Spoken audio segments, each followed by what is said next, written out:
चीन की जानिब से कहा गया है कि वो रूस के साथ तिजारती सरगर्मियां मामूल के मुताबिक जारी रखेगा, लेकिन चंद रूसी बैंकों की आलमी बैंककारी निज़ाम स्विफ्ट, जिसके तहत आलमी तौर पर अदायगियां मुमकिन होती हैं, से बेदखली के बाद ख्याल जाहिर किया जा रहा है कि अपनी बरामदात के लिए अदायगियां करना अब मॉस्को के लिए इतना आसान नहीं रहेगा। यही वजह है कि चीन ने हाल ही में रूस से तय पाने वाले चंद सौदों से हाथ खींच लिया, क्योंकि ताजरों को अदायगी का बंदोबस्त करने में मुश्किलात दरपेश थी। हालिया बरसों में दोनों ममालिक चीन और रूस इस कोशिश में भी मसरूफ रहे हैं कि वो अदायगियों के लिए कोई मुतबादिल निज़ाम मुरतब कर लें, ताकि स्विफ्ट जैसे मगरबी निज़ाम पर इन्हिसार कम हो जो डॉलर में सौदेबाजी करता है। रूस एक निज़ाम बना चुका है जिसे system for transfer of financial messages STFM कहा जाता है, जबकि चीन में भी cross border inter bank payment system CIPS मौजूद है, लेकिन ये सिस्टम अब तक सिर्फ अंदरून मुल्क अपनी अपनी करेंसी में इस्तेमाल किए जाते हैं।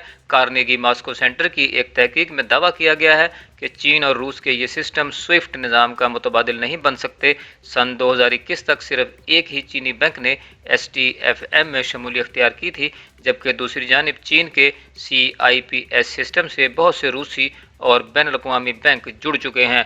रूस के सरकारी आदाद-ओ-शुमार पर मबनी मीडिया रिपोर्ट्स के मुताबिक इस वक्त रूस और चीन के दरमियान 17% बाहमी तिजारत के लिए चीन की करेंसी यानी युआन इस्तेमाल होता है, जो 2014 के मुकाबले में 3.1% ज़्यादा है। दोनों मुल्कों के दरमियान तवानाई की ज़्यादातर तिजारत अब भी अमरीकी डॉलर में ही होती है, अगरचे कि चीनी युआन का इस्तेमाल इस शोबे में भी आहिस्ता आहिस्ता बढ़ रहा है।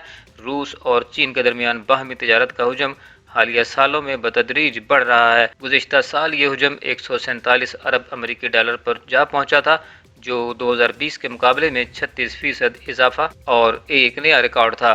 2021 में रूस की तमाम आलमी तिजारत में से 18% चीन के साथ हुई।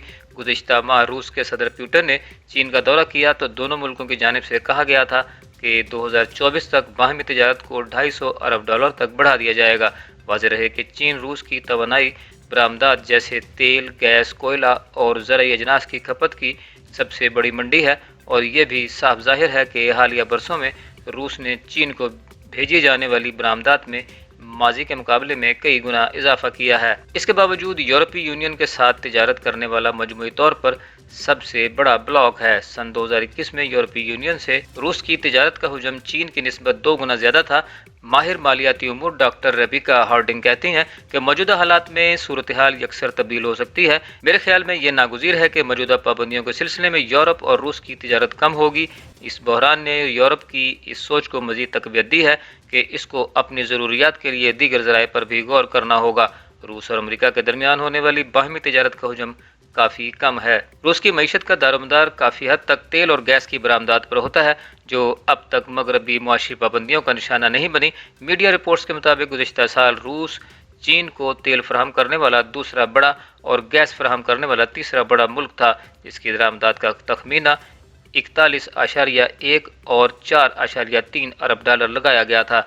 रूस के सदर पुतिन ने हाल ही में चीन के साथ होने वाले नए तेल और गैस मुआहिदों से भी पर्दा उठाया है, जिनकी मालियत तकरीबन 117 अरब डॉलर बनती है। रूस की तवानाई की सबसे ज़्यादा खपत अब भी यूरोप में ही होती है, जिसकी 40% गैस और 26% तेल की ज़रूरियात मॉस्को पूरी करता है। इंटरनेशनल एनर्जी एजेंसी के 2021 के आदाद-ओ-शुमार के मुताबिक दूसरी जानिब रूस की तेल की बरामदात का सिर्फ 20% हिस्सा चीन को जाता है, जबकि बड़ा हिस्सा यूरोप इस्तेमाल करता है।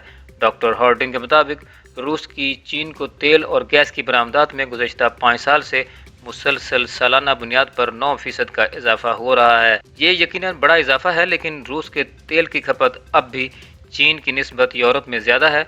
रूस की कुदरती गैस लेने वाला जर्मनी हाल ही में ऐलान कर चुका है कि यूक्रेन पर हमले के रद्दमल में गैस की नई पाइपलाइन का मनसूबा मुअत्तल कर दिया जाएगा, जिसे नॉर्ड स्ट्रीम 2 का नाम दिया गया था।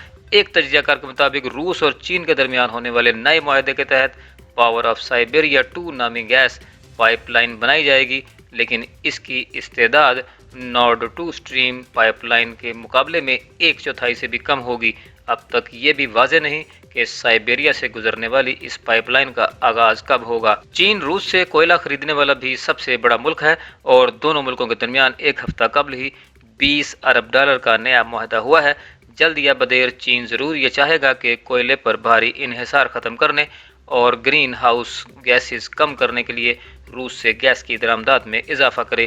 روس دنیا بھر کو گندم فراہم کرنے والا سب سے بڑا ملک ہے، لیکن چین نے بیماریوں کے خدشات کے پیش نظر روس کے چند مخصوص علاقوں سے درآمدات محدود کر رکھی تھی، لیکن جس دن روس نے یوکرین پر حملہ کیا، اسی دن چین کے کسٹم حکام نے اعلان کیا کہ روس کی گندم اور مکئی کی درآمد پر عائد تمام پابندیاں ختم کی جا رہی ہیں۔